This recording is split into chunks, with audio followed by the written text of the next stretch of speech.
Gemara Shabbat, Perek Yud Dalid, Mishnah Gimel. Chapter 14, third Mishnah in Masechet Shabbat. In order to understand this Mishnah, we have to learn a little bit about Hilchot Refuah and Shabbat.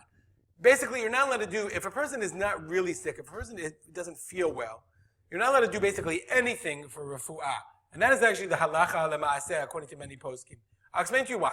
This is a picture, a scan for the Gemara on Shabbat Daf Nun Gimel. So the Gemara says the following.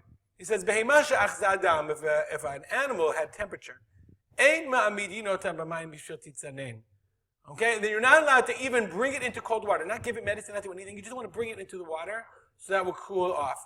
Why? Okay, you're not allowed to do it. Adam but if a person has a fever, then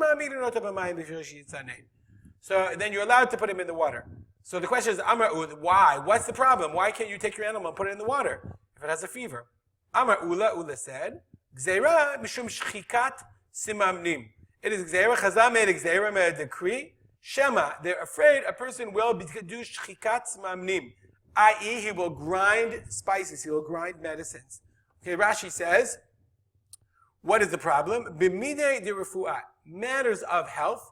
Gazru Rabbanan, the rabbis made a gzeira. The sharit shum refuah, and this is very interesting, the language.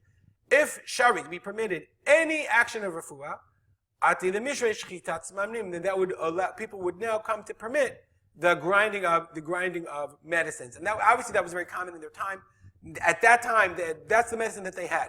You didn't feel well, grandma went out, picked a couple of plants and mushed it up and made you a medicine. So if anybody was sick, the Chazal saw, clearly they didn't make this gzeira willy-nilly for nothing, and they felt, and they were obviously of the opinion, that if they permitted people to do any medical activity whatsoever, that would then be a petach, that would then cause people to then violate and make medicines. That's called shikat maminim, and that's a problem of tochen. That's a prohibition of grinding, which is asur, totally prohibited on Shabbat. And that, obviously they saw people doing this. So for that reason, you are not allowed to engage in any medicinal, any act of medicine for a person who is sick, but not dangerously sick. It's called mechush be'alma. So I made you a little list. What are the three levels of, the base is very, very basic, very general. Shosha gidrei chol, the three levels of sickness. Mechush be'alma is the person doesn't feel well. His head is bothering him a little bit, but he's able to function. His tooth hurts, he's got a stomach ache, but he functions fine. That's mechush be'alma, and in that case, that's the gzeira that we were talking about, that you're not allowed to do anything on Shabbat. You're not allowed to do shum pe'ula refu'it. Okay? And the next two levels, which we're not going to discuss right now, are cholesh she'ein bo sakana, if someone is really sick, but his life is not in danger. And then cholesh she'yesh bo sakana, if someone's life is in danger, then we are mechalel Shabbat explicitly. Okay, but that's what we're talking about, mechush be'alma. You're not allowed to do shum pe'ula refu'it. But there are certain things that our Mishnah is going to discuss that a person can do if he's sick. There's certain things that he can do that he would do if he's well also. There's like medicinal behaviors that people do. There's drinks that people drink. That's what our Mishnah is going to discuss with that introduction. Ein ochlin, the Mishnah, ezov yon b'Shabbat. Ezov yon. Ezov, the hyssop, yon. Ezov yon, the Greek hyssop on Shabbat. You can't eat it on Shabbat. Oh, you're eating an herb? That's what the Mishnah says. It is not food of healthy people. Okay, what is it, ezov yon? Thank goodness we have Wikipedia. Ezov yon refu'i is called lavender. Lavender, it's a certain kind of lavender. And the great part is, in this, it's very nice. It says, ba'avar, in the past, shimish hashemach lebisum, it was used as a spice, mehar chatzah, something people washed in, and refu'ah. And it's identified as ezov yon in the Mishnah in Shabbat Yud Daled Gimel. That's our Mishnah. This is ezov yon refu'i. This is the medicinal lavender. And if you actually want to go on WebMD, you'll see that lavender has uses. Who knew? Lavender was good. It's demonstrated for hair loss. You can use it for hair loss, pain, insomnia, depression. Who knew that you could use lavender for all those things? So the Mishnah says you can't eat ezov yon. You can't eat lavender on Shabbat and say, no, I always eat lavender because it's eno machal b'riyim. Healthy people don't eat it.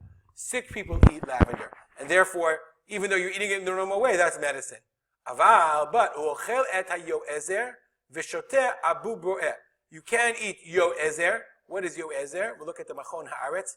Yo'ezer in the Mishnah is a plant, bal sgulot refu'iyot, that has medicinal properties. Shebedach klal anashim b'ri'im nuagin lo'ochla. People ate it. It's called lamesei. What is lamesei? Again, Wikipedia. It's kind of mint. Interestingly, if you look up your Ezer, you'll find it's nana. Do healthy people eat nana? I don't know if they do in America, but in Israel they eat it all the time. Okay, so you could eat your Ezer, this nana, this mint product. V'shoteh abu bro'eh. And you could drink abu bro'eh. Let's see, I think I found abu bro'eh. Abu bro'eh, again, it's called plants from the sug of Polygonum. Polygonum, I think I found also here. Aeonium. That does well for you, okay? I don't know. It's some kind of succulent subtropical plants of the family. I don't know, whatever. That's how the Rambam thought it was. Nonetheless, people in the times of the Mishnah ate those plants, ate in abu ro'eh. Okay, it's called in Arabic atzal, according to the Bartenura. And it's good for a person, nizok al shashata mayim migulim. If you drink mayim migulim, uncovered water, they would drink abu ro'eh. But the Mishnah says you can drink on Shabbat abu ro'eh, this liquid. Okay, the Sefaria translates it as liverwort. Okay, water the plant has been seeped in of maidenhair. Liverwort from maidenhair. It sounds like something Harry Potter would use in potions class. Anyway, says the Mishnah, Kol achalin ochel adam l'refuah. Any normal food a person can eat for health purposes. V'chol hamashkin shoteh. And a person can drink any drink. My 2/3. So I got a nice glass of Knob Creek. And I want to drink my Knob Creek and drink it up, and then my tooth will feel better a little bit. You're allowed to do that because everybody likes a good drink of Knob Creek Shabbat morning. Chutz mimei kalim, except for palm water. V'kos ikarim. What is kos ikarim? Look at the Bartenura.